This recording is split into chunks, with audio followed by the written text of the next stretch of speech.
शिव महापुराण कथा 6। हर हर महादेव, जय भोलेनाथ। आप सभी का दिन शुभ और मंगलमय हो। भगवान भोलेनाथ की कृपा हम सभी पर सदा सर्वदा बनी रहे। आइए श्रवण करते हैं शिव महापुराण का आगे का वृतांत, जिसमें सृष्टि की रचना और भगवान शिव के विभिन्न लीलाओं का वर्णन किया गया है।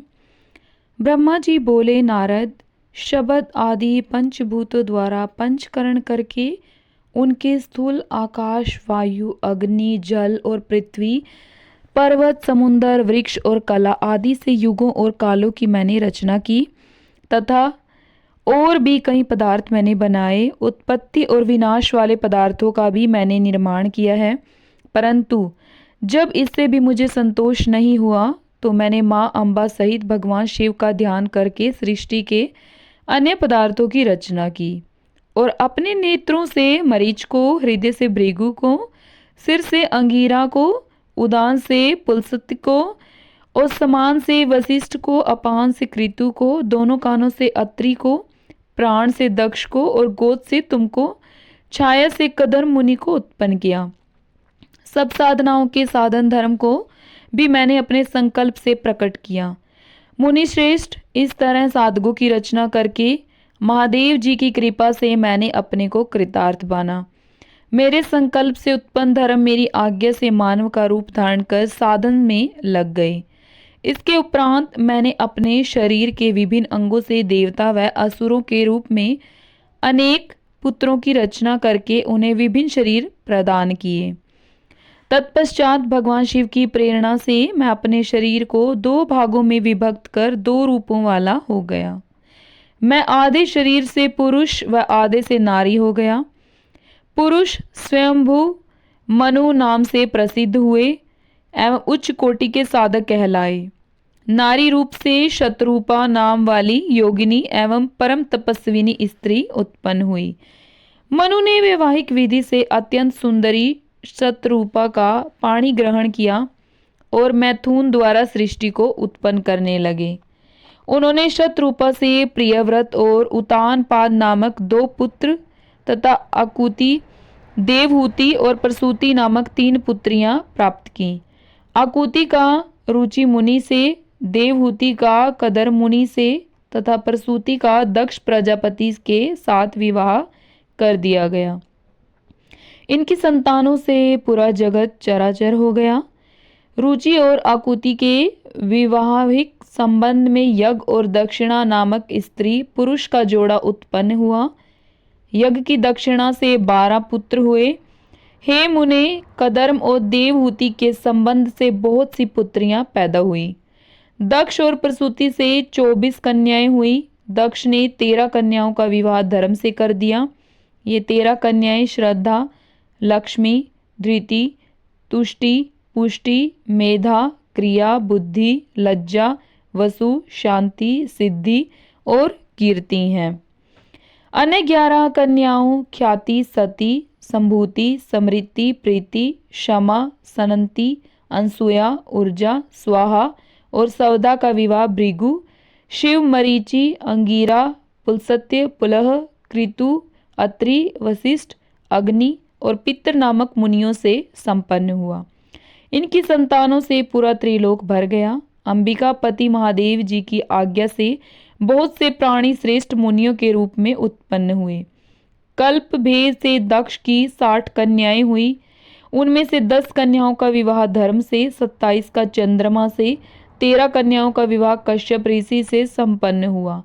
नारद, उन्होंने 4 कन्याएं अरिशनेमि को ब्याह दी।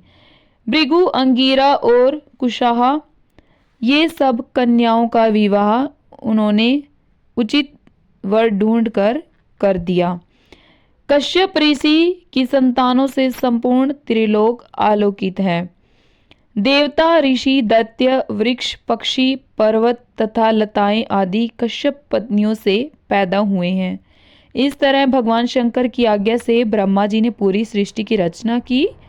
सर्वव्यापी शिव जी द्वारा तपस्या के लिए प्रकट देवी, जिन्हें रुद्रदेव ने त्रिशूल के अग्र भाग पर रखकर उनकी रक्षा की, वे सती देवी ही दक्ष से प्रकट हुई थी।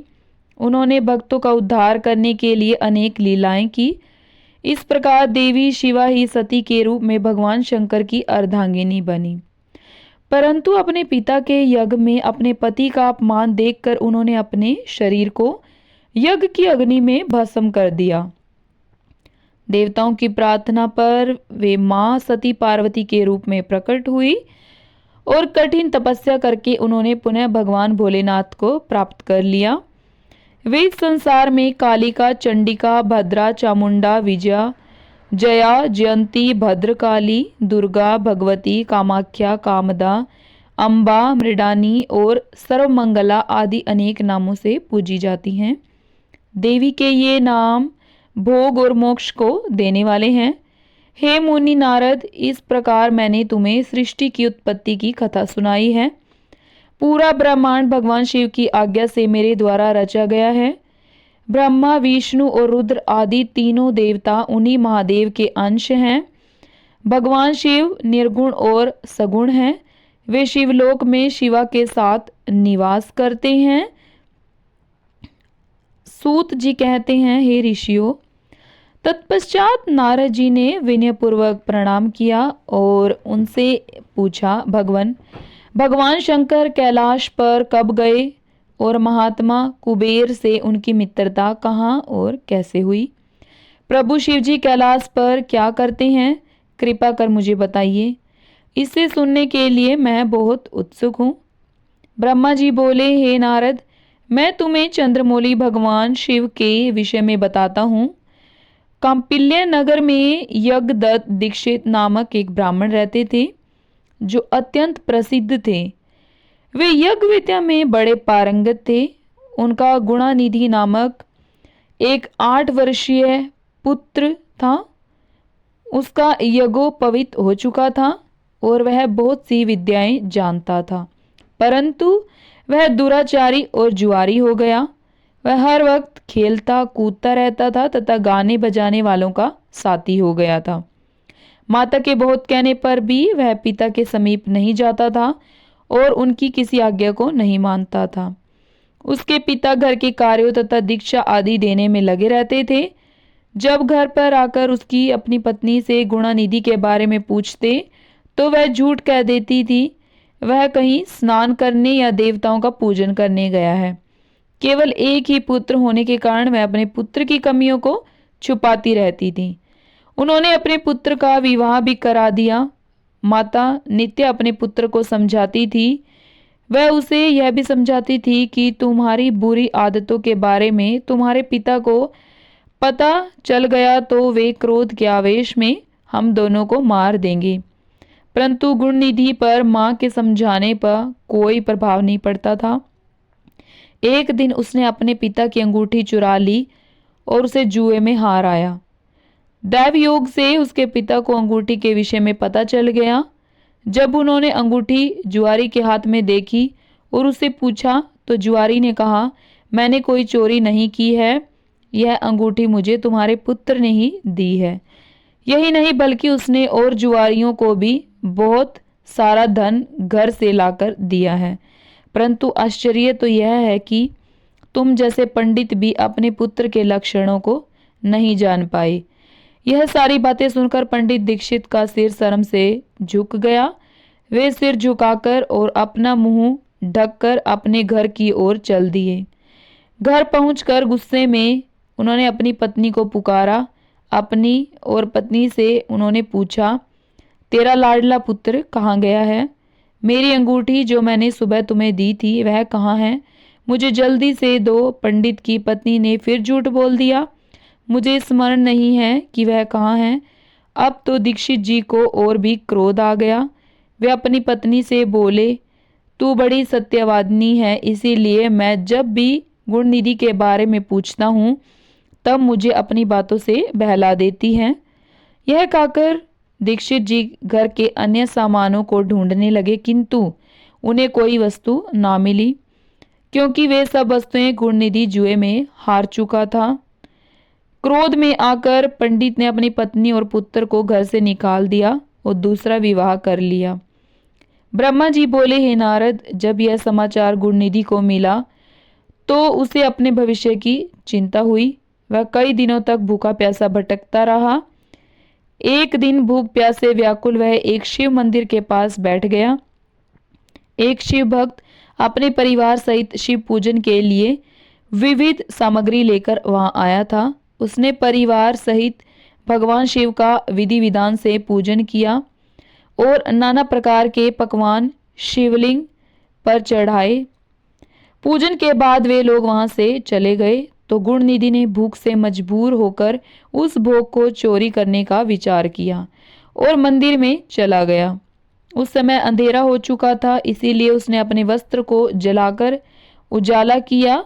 यह मानो उसने भगवान शिव के सम्मुख दीप जलाकर दीपदान किया था।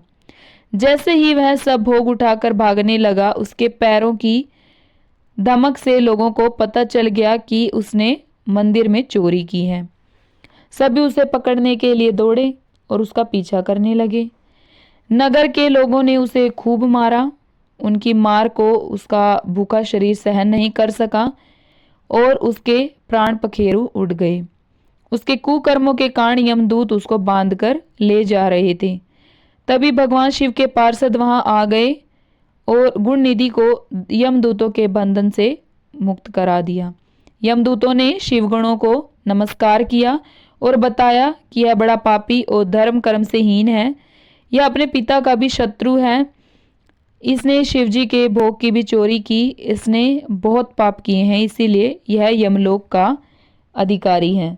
इसे हमारे साथ जाने दो ताकि विभिन्न नरकों को यह भोग सके। तब शिवगणों ने उत्तर दिया कि निश्चय ही गुणानिधि ने बहुत से पाप कर्म किए हैं, परंतु इसने कुछ पुण्य कर्म भी किए हैं जो संख्या में कम होने पर भी पाप कर्मों को नष्ट करने वाले हैं। इसने रात्रि में अपने वस्त्र को फाड़कर शिवलिंग के समक्ष दीपक में बत्ती डालकर उसे जलाया और दीपदान किया।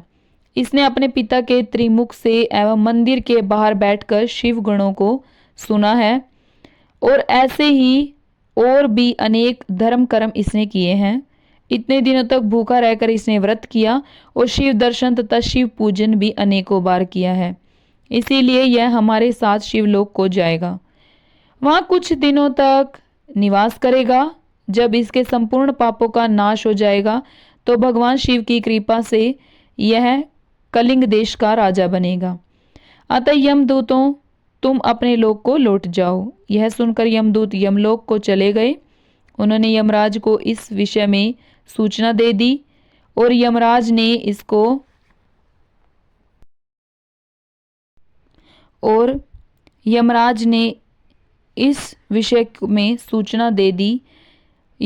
इसको प्रसन्नता पूर्वक स्वीकार कर लिया।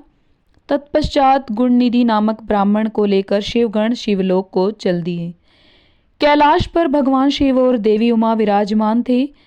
उसे उनके सामने लाया गया। गुणनिधि ने भगवान शिव उमा की चरण वंदना की और उनकी स्तुति की। उसने महादेव से अपने किए कर्मों के बारे में क्षमा याचना की।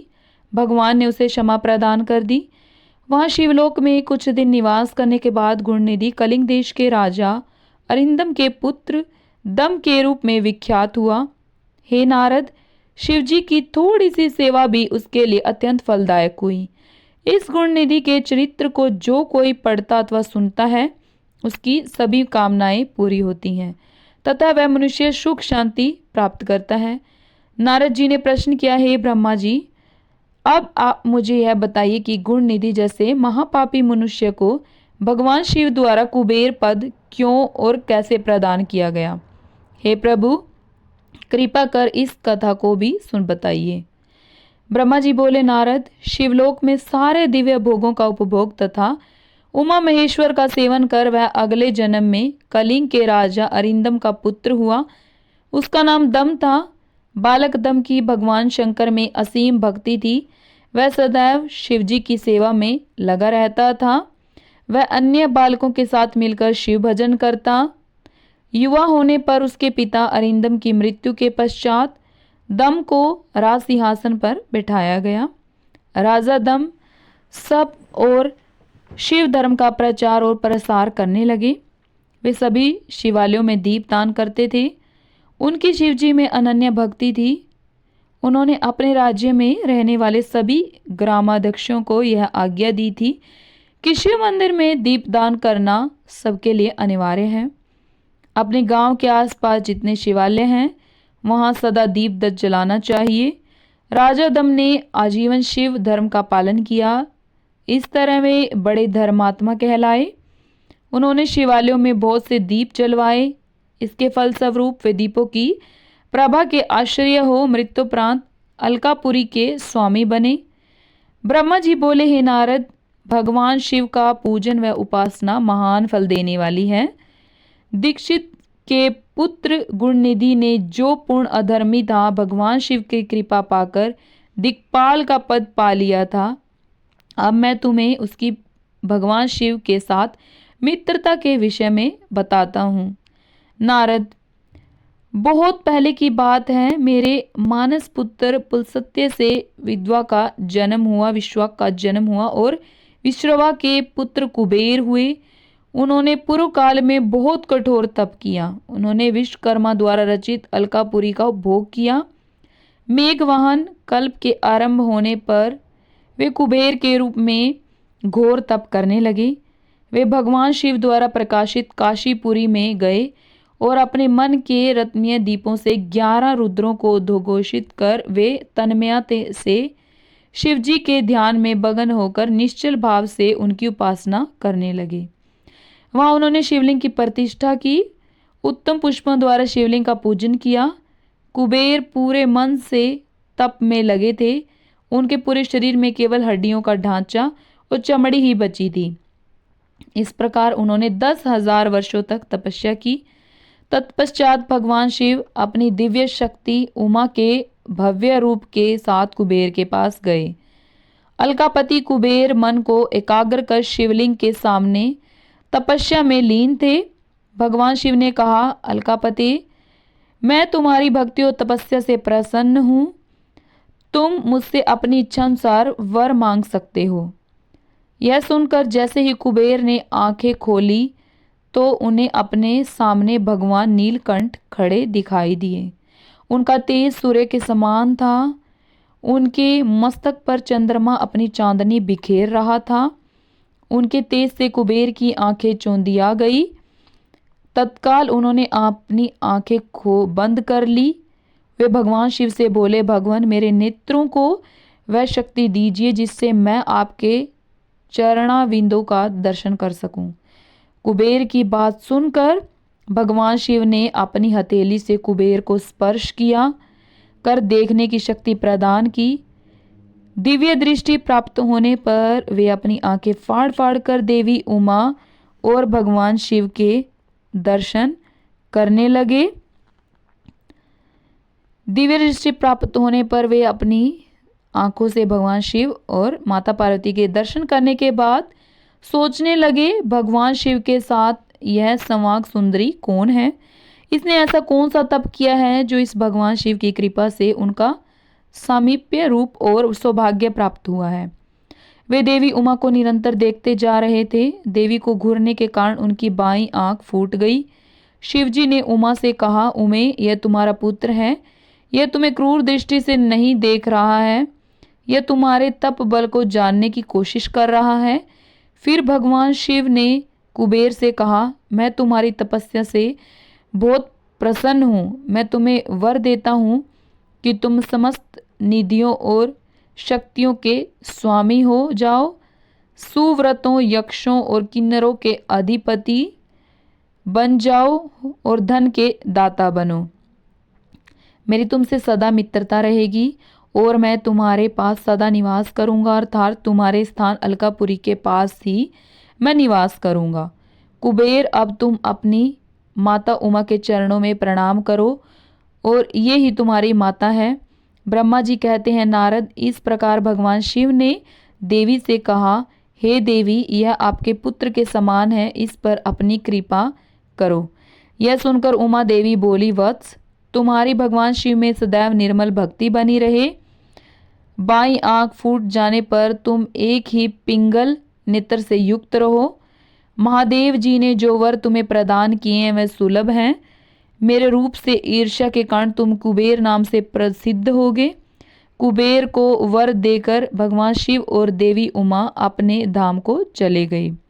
इस प्रकार भगवान शिव और कुबेर में मित्रता हुई और वे अलकापुरी के निकट कैलाश पर्वत पर निवास करने लगे। नारद जी ने कहा, ब्रह्मा जी आप धन्य हैं, आपने मुझ पर कृपा कर मुझसे इस अमृत कथा के बारे में बताया है। निश्चय ही शिव भक्ति दुखों को दूर कर समस्त सुख प्रदान करने वाली है। ब्रह्मा जी बोले, हे नारद मुनि, कुबेर के कैलाश पर्वत पर तप करने से वहां भगवान शिव का शुभ आगमन हुआ। कुबेर को वर देने वाले विश्वेश्वर शिव जब निधिपति होने का वर लेकर अंतर्धान हो गए, तब उनके मन में विचार आया कि मैं अपने रुद्र रूप में, जिसका जन्म ब्रह्मा जी के ललाट से हुआ है और जो संहारक हैं, कैलाश पर्वत पर निवास करूंगा। शिव की इच्छा से कैलाश जाने के इच्छुक रुद्रदेव ने बड़े जोर जोर से अपना डमरू बजाना शुरू कर दिया। वह ध्वनि उत्साह बढ़ाने वाली थी। डमरू की ध्वनि तीनों लोकों में गूंज रही थी। उस ध्वनि में सुनने वालों को अपने पास आने का आग्रह था। उस डमरू ध्वनि को सुनकर ब्रह्मा, विष्णु आदि सभी देवता, ऋषि मुनि, वेद शास्त्रों को जानने वाले सिद्ध लोग बड़े उत्साहित होकर कैलाश पर्वत पर पहुंचे।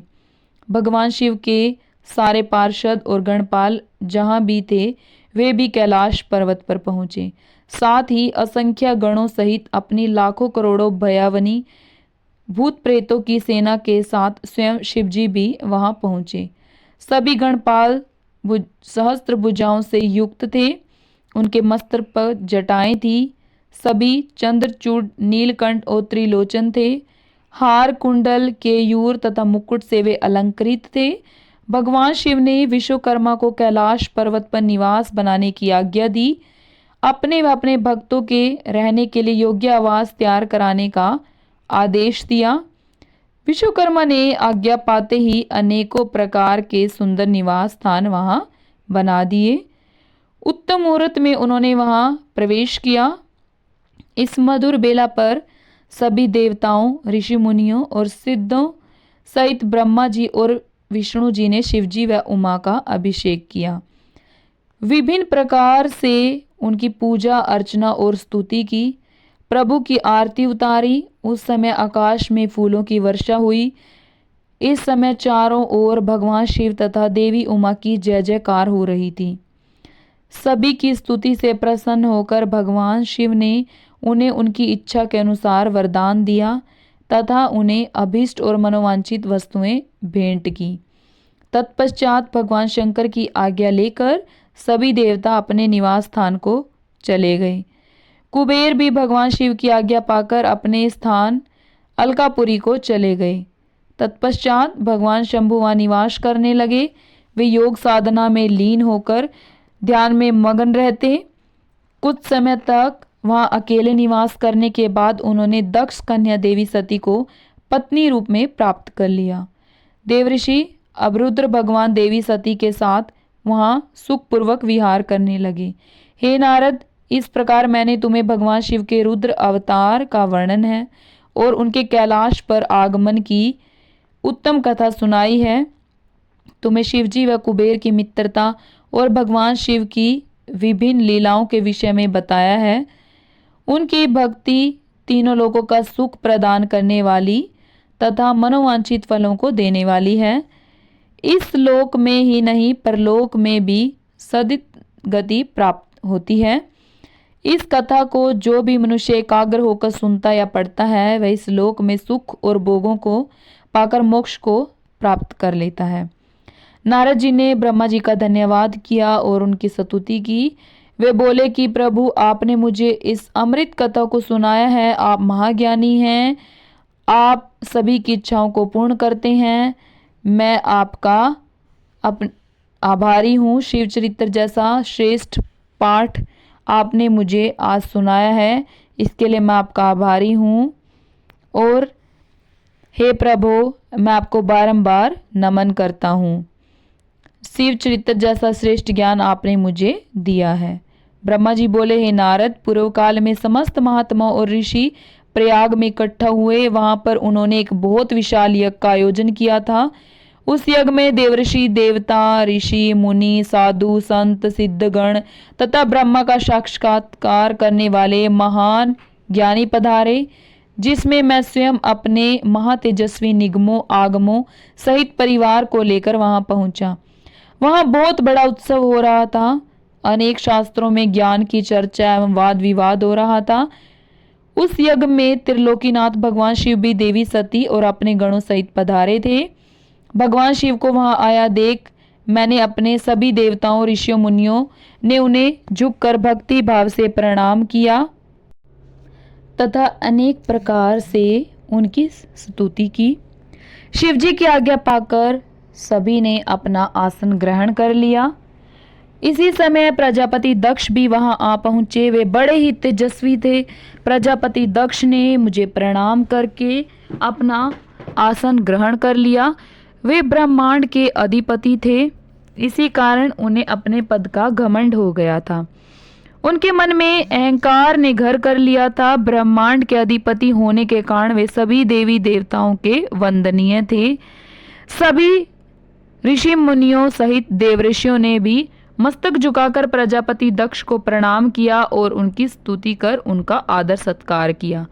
परंतु त्रिलोकीनाथ भगवान शिव शंभु ने ना तो उन्हें प्रणाम किया और ना ही अपने आसन से उठकर दक्ष का स्वागत किया। इस बात पर दक्ष क्रोधित हो गए। ज्ञान शून्य होने के कारण प्रजापति दक्ष ने क्रोधित नेत्रों से महादेव जी को देखा और सबको सुनाते हुए उच्च स्वर में कहने लगे। प्रजापति दक्ष बोले, सभी देवता, असुर, ब्राह्मण, ऋषि, मुनि सभी मुझे नम्रता पूर्वक प्रणाम कर मेरे आगे सिर झुकाते हैं। ये सभी उत्तम भक्ति भाव से मेरी आराधना करते हैं, परंतु सदैव प्रेतों और पिशाचों से घिरा रहने वाला यह दुष्ट मनुष्य क्यों मुझे देखकर अनदेखा कर रहा है? शमशान में निवास करने वाला यह निर्लज्ज जीव क्यों मेरे सामने मस्तक नहीं झुकाता? भूतों पिशाचों का साथ करने के कारण क्या यह शास्त्रों की विधि भी भूल गया है? इसने नीति के मार्ग को भी कलंकित किया है। इसके साथ रहने वाले या इसकी बातों का अनुसरण करने वाले मनुष्य पाखंडी, दुष्ट और पाप का आचरण करने वाले होते हैं। वे ब्राह्मणों की बुराई करते तथा स्त्रियों के प्रति आकर्षित होते हैं। यह रुद्र चारों वर्गों से पृथक और कुरूप है, इसीलिए इस पावन यज्ञ से इसे बहिष्कृत कर दिया जाए। यह उत्तम कुल और जन्म से हीन है, अतः इसे यज्ञ में भाग न लेना दिया जाए। पुत्र क्रोध से विवेक समाप्त हो जाता है। दक्ष ने भगवान शिव के लिए अपशब्द कहते हुए समय उसके परिणाम पर तनिक भी विचार नहीं किया। अहंकार के कारण वह शिव के स्वरूप को भूल गए। वह यह भी भूल गया कि आदिशक्ति ने जिसका तप द्वारा वर्ण किया है वह कोई साधारण मनुष्य, ऋषि या देव नहीं है। ब्रह्मा जी बोले, हे नारद, दक्ष की यह बातें सुनकर भृगु आदि बहुत से महर्षि रुद्रदेव को दुष्ट मानकर उनकी निंदा करने लगे। ये बातें सुनकर नंदी को बुरा लगा, उनका क्रोध बढ़ने लगा और वे दक्ष को शाप देते हुए बोले कि महामूढ़, दुष्ट बुद्धि दक्ष, तू मेरे स्वामी देवादिदेव महेश्वर को यज्ञ से निकालने वाला कौन होता है? जिसके स्मरण मात्र से यज्ञ सफल हो जाते हैं और तीर्थ पवित्र हो जाते हैं, तू उन महादेव जी को कैसे शाप दे सकता है? मेरे स्वामी निर्दोष हैं और तूने अपने स्वार्थ की सिद्धि के लिए उन्हें शाप दिया है और उनका मजाक उड़ाया। जिन सदाशिव ने इस जगत की सृष्टि की, इसका पालन किया और इसका संहार करते हैं, तू उन्हीं महेश्वर को शाप देता है। नंदी के ऐसे वचनों को सुनकर प्रजापति दक्ष के क्रोध की कोई सीमा न रही। वे आग बबूला हो गए और नंदी समेत सभी रुद्रगणों को शाप देते हुए बोले, अरे दुष्ट रुद्रगणों, मैं तुम्हें श्राप देता हूँ कि तुम सब वेदों से बहिष्कृत हो जाओ, तुम वैदिक मार्ग से भटक जाओ और सभी ज्ञानी मनुष्य तुम्हारा त्याग कर दे। तुम शिष्ट आचरण ना करो और पाखंडी हो जाओ। सिर पर जटा, शरीर पर भस्म, हड्डियों के आभूषण धारण कर मद्यपान अर्थात शराब का सेवन करो। जब दक्ष ने शिव जी के प्रिय पार्षदों को इस प्रकार शाप दे दिया तो नंदी बहुत क्रुद्ध हो गए नंदी भगवान शिव के प्रिय पार्षद है। वे बड़े गर्व से दक्ष को उत्तर देते हुए बोले कि हे दुर्बुद्धि दक्ष, तुझे शिव तत्व का ज्ञान नहीं है। तूने अहंकार में शिव गुणों को श्राप दे दिया है। तेरे कहने पर भृगु आदि ब्राह्मणों ने भी अभिमान के कारण भगवान शिव का मजाक उड़ाया है। अतः मैं भगवान शिव के तेज के प्रभाव से तुझे श्राप देता हूँ कि तुझ जैसे अहंकारी मनुष्य जो सिर्फ कर्मों के फल को देखते हैं वे वेदवाद में फंस कर रह जाएंगे। उनका वेद तत्व ज्ञान शून्य हो जाएगा। वे सदैव मोहमाया में ही लिप्त रहेंगे। वे पुरुषार्थ विहीन होंगे और स्वर्ग को ही महत्व देंगे। वे क्रोधी व लोभी होंगे। वे सदा ही दान लेने में लगे रहेंगे। हे दक्ष, जो भी भगवान शिव को सामान्य देवता समझकर उनका अनादर करेगा वह सदैव के लिए तत्व ज्ञान से विमुख हो जाएगा। वह आत्मज्ञान को भूलकर पशु के समान हो जाएगा तथा यह दक्ष जो कि कर्मों से भ्रष्ट हो चुका है इसका मुख बकरे के समान हो जाएगा। इस प्रकार बहुत गुस्से से भरे नंदी ने जब दक्ष और ब्राह्मणों को श्राप दिया तो वहां बहुत शोर मच गया। भगवान शिव मधुर वाणी में नंदी को समझाने लगे कि वे शांत हो जाएं। प्रभु शिव बोले, नंदी तुम तो परम ज्ञानी हो, तुम्हें क्रोध नहीं करना चाहिए। तुमने बिना कुछ जाने और समझे ही दक्ष तथा समस्त ब्राह्मण कुल को श्राप दे दिया है। सच्चाई तो यह है कि मुझे कोई श्राप छू ही नहीं सकता, इसीलिए तुम्हें अपने क्रोध पर नियंत्रण रखना चाहिए था। किसी की बुद्धि कितनी ही दूषित क्यों ना हो वह कभी वेदों को श्राप नहीं दे सकता। नंदी, तुम तो सिद्धों को भी तत्व ज्ञान का उपदेश देने वाले हो। तुम तो जानते हो कि मैं ही यज्ञ हूँ, मैं ही यज्ञ कर्म हूँ, यज्ञ की आत्मा मैं हूँ, यज्ञ परायण यजमान भी मैं ही हूँ। फिर मैं कैसे यज्ञ से बहिष्कृत हो सकता हूँ? तुमने व्यर्थ ही ब्राह्मणों को श्राप दे दिया है। ब्रह्मा जी बोले, नारद, जब भगवान शिव ने अनेक प्रकार से नंदी को समझाया तो उनका क्रोध शांत हो गया। तब शिव जी अपने अन्य गणों व पार्षदों के साथ अपने निवास स्थान कैलाश पर्वत पर चले गए। क्रोध से भरे दक्ष भी ब्राह्मणों के साथ अपने उच्च स्थान पर चले गए, परंतु उनके मन में महादेव जी के लिए क्रोध व ईर्ष्या का भाव ऐसे ही रहा। उन्होंने शिव जी के प्रति श्रद्धा को त्याग दिया और उनकी निंदा करने लगे। दिन ब दिन इनकी ईर्ष्या बढ़ती जा रही थी। ब्रह्मा जी बोले हैं, महर्षि नारद, इस प्रकार क्रोधित व अपमानित दक्ष ने कनखल नामक तीर्थ में एक बहुत बड़े यज्ञ का आयोजन किया। उस यज्ञ में उन्होंने सभी देवऋषियों, महर्षियों तथा देवताओं को दीक्षा देने के लिए बुलाया। अगस्त्य, कश्यप, अत्रि, वामदेव, भृगु, दधीचि, भगवान व्यास, भारद्वाज, गौतम, पैल, पराशर, गर्ग, भार्गव, कुकुश, सित, सुमंतु, त्रिक, कंक और वैश्यपायन सहित अनेक ऋषि मुनि अपनी पत्नियों व पुत्रों सहित प्रजापति दक्ष के यज्ञ में सम्मिलित हुए। समस्त देवता अपने देवगणों के साथ प्रसन्नता पूर्वक यज्ञ में गए। अपने पुत्र दक्ष की प्रार्थना स्वीकार करके मैं विश्व सृष्टा ब्रह्मा और बैकुंठ लोक से भगवान विष्णु भी उस यज्ञ में पहुंचे। वहां दक्ष ने सभी पधारे हुए अतिथियों का खूब सत्कार किया। उस यज्ञ के स्थान का निर्माण देवताओं के शिल्पी विश्वकर्मा द्वारा किया गया था। विश्वकर्मा ने बहुत से दिव्य भवनों का निर्माण किया था। उन भवनों में दक्ष ने यज्ञ पधारे अतिथियों को ठहराया। दक्ष ने भृगु ऋषि को ऋत्विज बनवाया। भगवान विष्णु यज्ञ के अधिष्ठाता थे। इस विधि को मैंने ही बताया। दक्ष सुंदर रूप धारण कर यज्ञ मंडल में उपस्थित था। उस महान यज्ञ में 28,000 ऋषि एक साथ हवन कर सकते थे। 64,000 देवऋषि मंत्रों का उच्चारण कर रहे थे। कौतुक और मंगलाचार कर दक्ष ने यज्ञ की दीक्षा ली, परंतु उस दुरात्मा दक्ष ने त्रिलोकीनाथ करुणा निधान भगवान शिव को यज्ञ के लिए निमंत्रण नहीं भेजा था, ना ही अपनी पुत्री सती को ही बुलाया था। दक्ष अनुसार भगवान शिव कपालधारी हैं, इसीलिए उन्हें यज्ञ में स्थान देना गलत है। सती भी शिव जी की पत्नी होने के कारण कंपाली भार्या हुई, अतः उन्हें भी बुलाना पूर्णतः अनुचित है। दक्ष का यज्ञ महोत्सव अत्यंत धूमधाम एवं हर्षोल्लास से आरंभ हुआ। सभी ऋषि मुनि अपने अपने कार्य में संलग्न हो गए तथा वहां महर्षि दधीचि पधारे। उस यज्ञ में भगवान शंकर ने को ना पाकर दधीचि बोले, हे श्रेष्ठ देवताओं और महर्षियों, मैं आप सभी को श्रद्धा पूर्वक नमस्कार करता हूँ। हे श्रेष्ठ जनों, आप सभी यहाँ इस महान यज्ञ में पधारे हैं। मैं आप सब से यह पूछना चाहता हूँ कि मुझे इस यज्ञ में त्रिलोकीनाथ भगवान शंकर कहीं भी दिखाई नहीं दे रहे हैं। उनके बिना यह यज्ञ मुझे सूना लग रहा है। उनकी अनुपस्थिति से यज्ञ की शोभा कम हो गई है। जैसा कि आप जानते हैं कि भगवान शिव की कृपा से सभी कार्य सिद्ध होते हैं।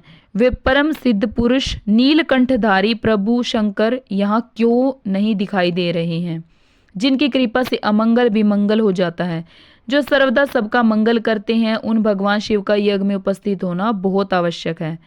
इसीलिए आप सभी को यज्ञ के सकुशल पूर्ण होने के लिए परम कल्याणकारी भगवान शिव को अनुन्य विनन्य कर इस यज्ञ में लाना चाहिए, तभी इस यज्ञ की पूर्ति हो सकती है। इसीलिए आप सभी श्रेष्ठ जन तुरंत कैलाश पर्वत पर जाएं और भगवान शिव और देवी सती को यज्ञ में ले आएं।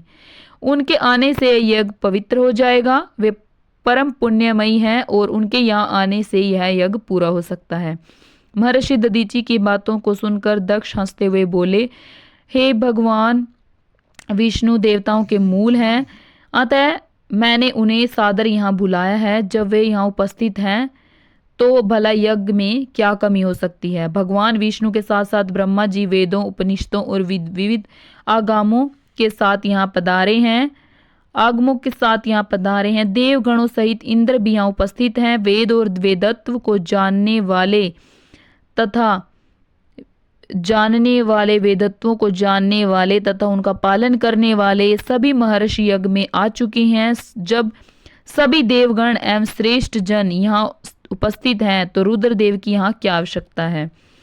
मैंने सिर्फ ब्रह्मा जी के कहने पर अपनी पुत्री सती का विवाह शिवजी से कर दिया था। मैं जानता हूँ कि वे कुलहीन हैं, उनके माता पिता का कुछ भी पता नहीं है। वे भूतों प्रेतों और पिशाचों के स्वामी हैं। वे स्वयं ही अपनी प्रशंसा करते हैं।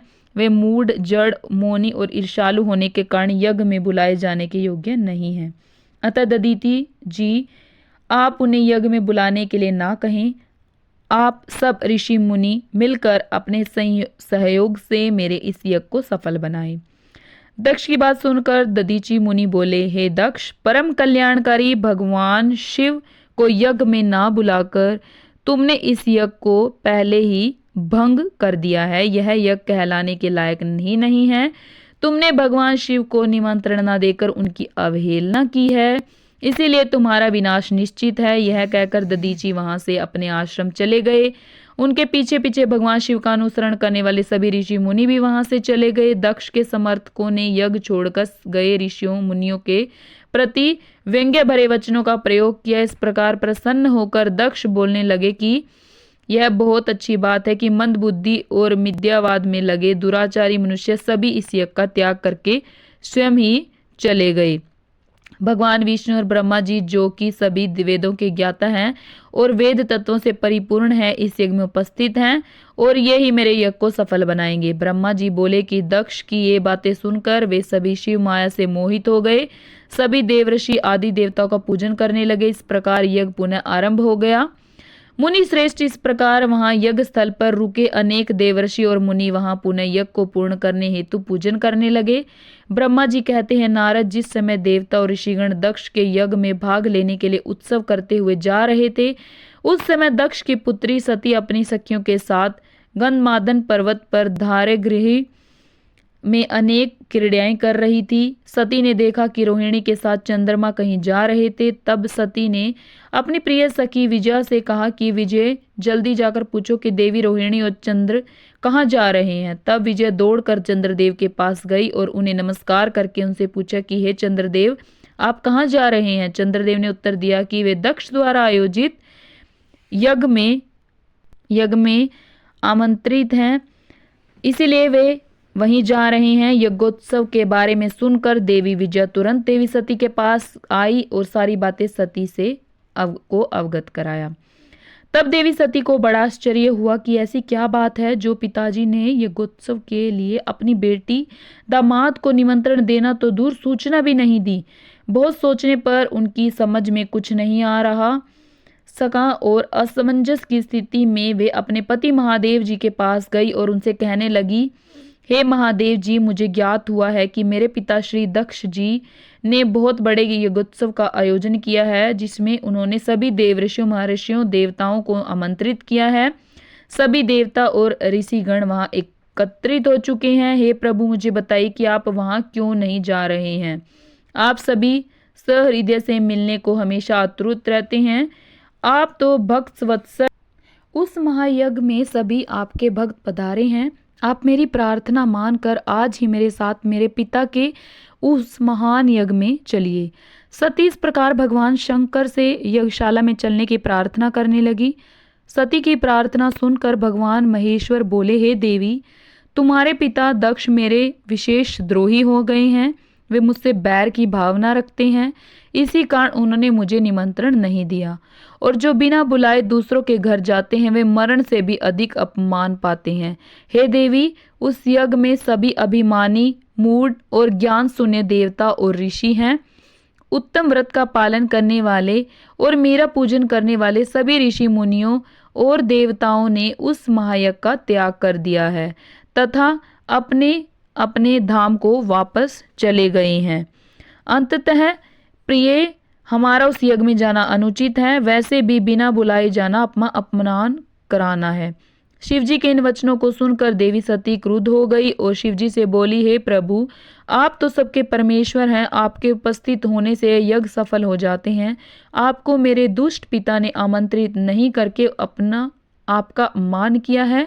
भगवान, मैं ऐसा करने का प्रयोजन जानना चाहती हूँ। क्यों मेरे पिता ने आपका अनादर किया है? इसीलिए मैं अपने पिता के यज्ञ में जाना चाहती हूँ, ताकि इस बात का पता लगा सकूं कि उन्होंने आपका अनादर क्यों किया है। आप मुझे आज्ञा प्रदान करें। तब देवी सती भगवान शंकर से आज्ञा लेकर वहां पर चली जाती है। नंदीश्वर को सजाकर उस पर चढ़कर अपने संपूर्ण वैभव के साथ अपने पिता के यहाँ जाओ।